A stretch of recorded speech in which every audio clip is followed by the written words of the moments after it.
BJP का कांग्रेस के खिलाफ नेशनल हेराल्ड को लेकर अभियान लगातार जारी है। इसी कड़ी में बीजेपी सांसद बांसुरी स्वराज एक बैग लेकर वन नेशन वन इलेक्शन की मीटिंग में पहुंची, जिसमें लिखा हुआ था नेशनल हेराल्ड की लूट। वहीं कांग्रेस इसे लेकर बीजेपी पर निशाना साध रही है।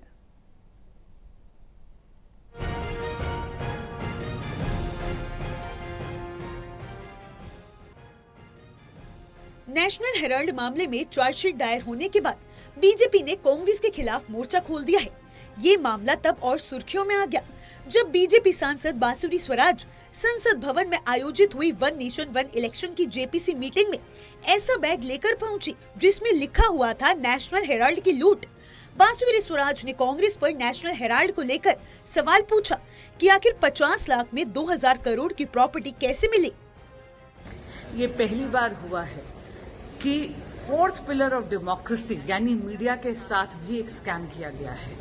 कितनी दुर्भाग्यपूर्ण बात है कि 2000 करोड़ रुपए की सार्वजनिक संपत्ति को कौड़ियों के भाव यानी मात्र 50 लाख रुपए में कांग्रेस के शीर्ष नेतृत्व ने और कांग्रेस पार्टी ने हड़प लिया है। आप ये देखिए, ये जो यंग इंडिया लिमिटेड कंपनी है, इसका स्वामित्व यानी 76% ओनरशिप गांधी परिवार की है।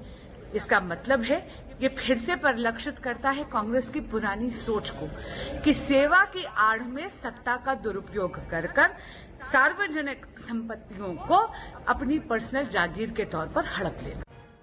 भारतीय जनता पार्टी एक और इस मामले को लेकर आरोप लगा रही है, तो वहीं कांग्रेस इसे बीजेपी का झूठ बता रही है। कांग्रेस के आरोपों को नकारे जाने के बाद फिर बीजेपी ने सवाल किया। बीजेपी प्रवक्ता नलिन कोहली ने कहा कि यंग इंडियन पर लगे आरोपों पर कांग्रेस आलाकमान की चुप्पी है और दूसरी तरह से बचाव से ऐसा लगता है कि पार्टी घबरा गई है। हाल ही में राहुल गांधी ने चुनाव आयोग और डेमोक्रेसी को लेकर जो बयान दिया है, उससे लगता है कि पार्टी इससे भाग रही है।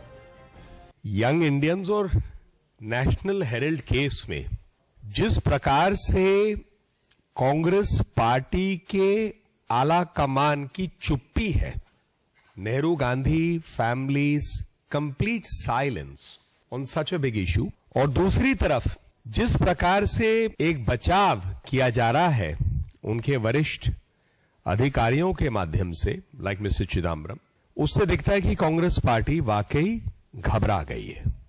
और इसको राहुल गांधी जी के हाल में जो बयान है चुनाव आयोग को लेकर, भारत की चुनावी प्रक्रिया को लेकर, mister Rahul Gandhi's comments on both the election commission as also democracy in India and elections, the conduct of elections, इस बात को स्थापित करता है कि कांग्रेस पार्टी नेशनल हेराल्ड विषय से भाग रही है and they are seeking to divert the attention of people from the national herald case to attacking institutions.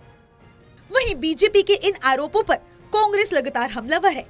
Party ने कहा कि वो इस मामले को लेकर सड़क पर जाएगी।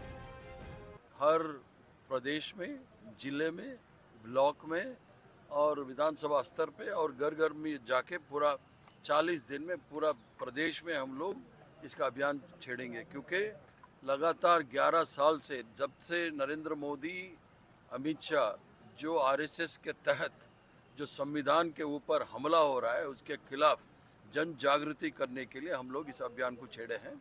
इसके तहत पूरा प्रदेश में होगा।